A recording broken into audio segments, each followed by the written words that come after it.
अस्सलामुअलैकुम वरहमतुल्लाहि वबरकातुहू। आप सभी नाज़रीन का हम अपने यूट्यूब चैनल जानकारी एजुकेशन पर इस्तकबाल करते हैं। चलिए वीडियो शुरू करते हैं। ये वीडियो बिहार बोर्ड 12वीं दर्जे की तैयारी कहकशां हिस्सा दोम के मारूजी सवालात व जवाबात पर मबनी है। बाब अव्वल खाका निगारी, नज़ीर अहमद की कहानी, कुछ उनकी कुछ मेरी ज़ुबानी। Video number 2। कल 5 सवालात व जवाबात किए थे। आज हम शुरू करते हैं। सबसे पहले थोड़े से तारुफ़ करा दें। खाका जो नज़ीर अहमद की कहानी का ख़ुलासा है उसे थोड़ा सा बयान कर देते हैं। तो नज़ीर अहमद की कहानी का ख़ुलासा। उर्दू खाका निगारी का आगाज़ मिर्ज़ा फ़रहतुल्लाह बेग की खाका निगारी से हुआ। उन्होंने अपने उस्ताद नज़ीर अहमद की कहानी कुछ उनकी कुछ मेरी ज़ुबानी लिखकर उर्दू में खाका निगारी की बुनियाद डाली। खाका निगारी उर्दू की एक दिलकश और बयानी और प्यारी सिन्फ़ है। उर्दू अदब में फ़रहतुल्लाह बेग की शोहरत एक खाका निगारी के हैसियत से है।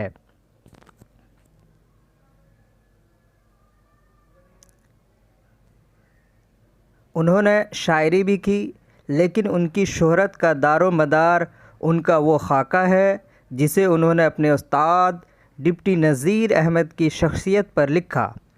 1927 ईस्वी में जब ये खाका पहली बार शाये हुआ तो उसकी खूब पजीराई हुई। फ़रहतुल्लाह बेग नज़ीर अहमद के शागिर्द थे। फ़रहतुल्लाह बेग नज़ीर अहमद के शागिर्द थे। इस खाके में उन्होंने नज़ीर अहमद से तालीम हासिल करने के अहवाल बयान किए हैं कि किस तरह वो अपने उस्ताद के घर जाकर तालीम हासिल करते थे।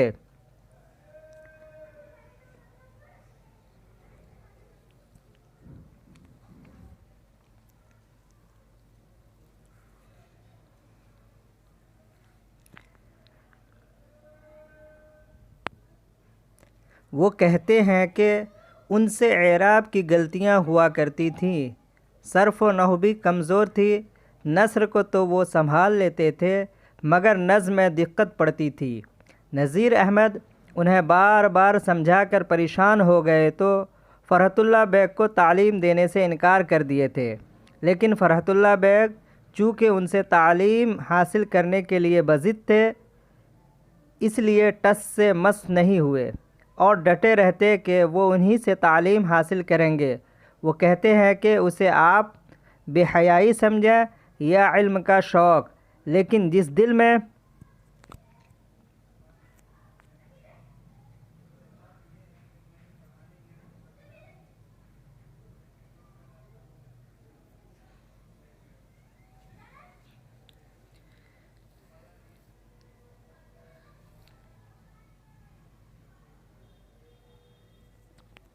पढ़ने का शौक़ होगा, वो अपने उस्ताद के लाख डांटने पर भी उसके साथ रहेगा। फ़रहतुल्लाह बेग ने अपने उस्ताद से बहुत कुछ सीखा और उनसे मुतासिर हुए।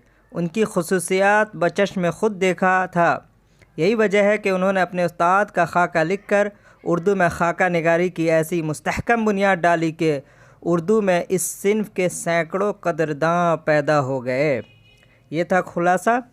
और इसमें ये बताने की कोशिश की गई कि वो अपने उस्ताद के घर तालीम हासिल करने जाते थे और वहाँ क्या कुछ होता था उन सब के बारे में उन्होंने एक खाका लिख दिया था। चलिए अब हम इसके मारूजी सवालात व जवाबात को हल करते हैं।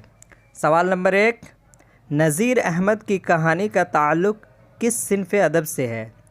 पहला सवाल है, नज़ीर अहमद की कहानी का ताल्लुक़ किस सिन्फ़ अदब से है? ऑप्शन ए इंशाइया, ऑप्शन बी खाका, ऑप्शन सी अफसाना और डी में सवानेह। सही जवाब बी खाका होगा। तो नज़ीर अहमद की कहानी ये किस सिन्फ़ से है? तो जवाब खाका से है। सवाल नंबर 2, नज़ीर अहमद की कहानी के मुसन्निफ़ कौन है? अब दूसरा सवाल ये पूछा गया है कि नज़ीर अहमद की जो कहानी है, जो खाका है, उसके मुसन्निफ़ का नाम बताइए। ऑप्शन है नज़ीर अहमद, ऑप्शन बी है फ़रहतुल्लाह बेग, ऑप्शन सी है रशीद अहमद सिद्दीकी और ऑप्शन डी है मौलवी अब्दुल हक। सही जवाब बताइए क्या होगा। जवाब बी फ़रहतुल्लाह बेग। तो यहाँ पे पूछा है कि नज़ीर अहमद की कहानी लिखने वाले, तो लिखने वाले कौन है? फ़रहतुल्लाह बेग। ऑप्शन अब आते हैं सवाल नंबर 3 पे।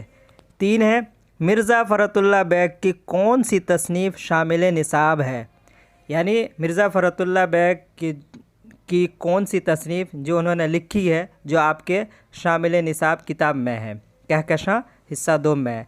तो ऑप्शन ए नज़ीर अहमद की कहानी, ऑप्शन बी अपनी कहानी, ऑप्शन सी नज़ीर अहमद की कहानी और ऑप्शन डी है किसकी कहानी। देखिए यहाँ पे आप कंफ्यूज मत होइएगा, एक नज़ीर ज़ाल से है, एक नज़ीर है ज़ो से, तो ये नज़ीर ज़ाल वाला है, नज़ीर अहमद की कहानी। तो जवाब सी सही होगा।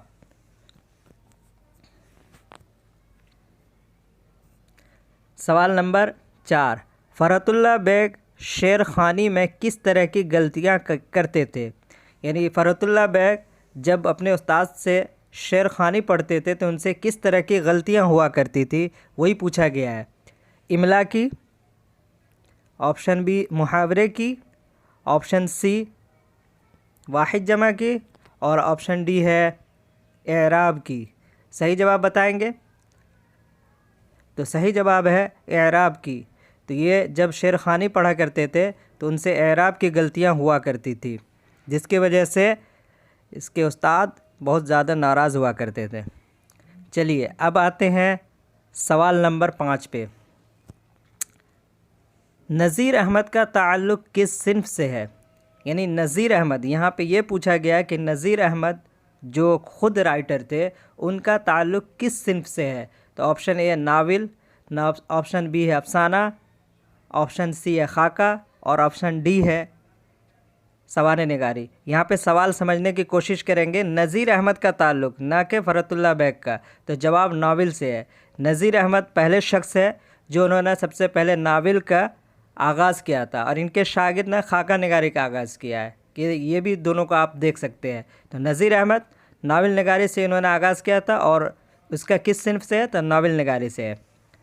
अब आएंगे सवाल नंबर 6 पर। फ़रहतुल्लाह बेग नज़ीर अहमद के घर क्यों आते थे। सवाल है फ़रहतुल्लाह बेग नज़ीर अहमद के घर क्यों आते थे। ऑप्शन है पढ़ने के लिए, ऑप्शन बी देखेंगे पढ़ाने के लिए और ऑप्शन सी है बातचीत के लिए और ऑप्शन डी है तफरीह के लिए। सही जवाब क्या होगा। सही जवाब पढ़ने के लिए। जी, उनके घर पढ़ने के लिए जाया करते थे। अब सवाल नंबर 7 को देखेंगे क्या है। सवाल नंबर 7, किसी शख्स की तहरीरी तस्वीर कशी को क्या कहते हैं। किसी शख्स की तहरीरी तस्वीर कशी को क्या कहते हैं। ऑप्शन ए सवाने निगारी, बी खाका निगारी, सी इंशाइया निगारी और डी अफसाना निगारी। सही जवाब खाका निगारी। किसी शख्स की तहरीरी तस्वीर कशी को खाका निगारी कहते हैं, तो इसका सही जवाब है खाका निगारी। अब सवाल नंबर 8 को देखेंगे क्या है। ये रहा आपके सामने सवाल नंबर 8। मिर्ज़ा फ़रहतुल्लाह बेग के जद्द अमजद कौन थे। यानी मिर्ज़ा फ़रहतुल्लाह बेग के जो परदादा थे वो कौन थे, उनका नाम क्या था। ऑप्शन है Mirza Afzal Beg, option B Mirza Abdullah Beg, option C Mirza Hashmatullah Beg और ऑप्शन डी है मिर्ज़ा नसरुल्लाह बेग। सही जवाब होगा यहाँ पे परदादा, दादा नहीं पूछा गया बल्कि जद्द अमजद कहते हैं परदादा को, यानी जवाब है मिर्ज़ा अफ़ज़ल बेग। सही जवाब होगा। अगर दादा पूछते तब आप अब्दुल्ला बेग कह सकते थे, लेकिन यह परदादा पूछा है। चलिए अब सवाल नंबर 9 की तरफ। मिर्ज़ा फ़रहतुल्लाह बेग के मजमुआ मज़ामीन फ़रहत के नाम से कितने जिल्दों में शाये हुए। मिर्ज़ा फ़रहतुल्लाह बैग के मजमुआ मज़ामीन फ़रहत के नाम से कितने जिल्दों में शाये हुए? इनके जो मज़ामीन थे उनको कितने जिल्दों में शाये किया गया था? ऑप्शन है 7, ऑप्शन बी है 5, ऑप्शन सी है 6, ऑप्शन डी है 4। चलिए, सही जवाब है 7। तो इनके जो मज़ामीन थे, मज़ामीन फ़रहत, उनको 7 जिल्दों में शाये किया गया था। आज का आखिरी सवाल, फ़रहतुल्लाह बैग के साथ मदरसे में कौन थे? यह पूछा गया कि फ़रहतुल्लाह बैग के साथ मदरसे में कौन पढ़ते थे, उनके साथी का क्या नाम था? ऑप्शन है मिस्टर रज़ा, ऑप्शन बी है मियाँ दानी, ऑप्शन सी है मिस्टर मतीन, ऑप्शन डी है मिस्टर शामी। सही जवाब इसका है मियाँ दानी। जी, मियाँ दानी स्कूल मदरसे में भी पढ़ता था और इन दोनों के साथ नज़ीर अहमद के यहाँ पढ़ने भी आया करता था। ये रहा आज का सवाल और 10 सवालों के जवाब और उसके कुछ खुलासा दिया गया है। आप देखते रहें, बने रहें।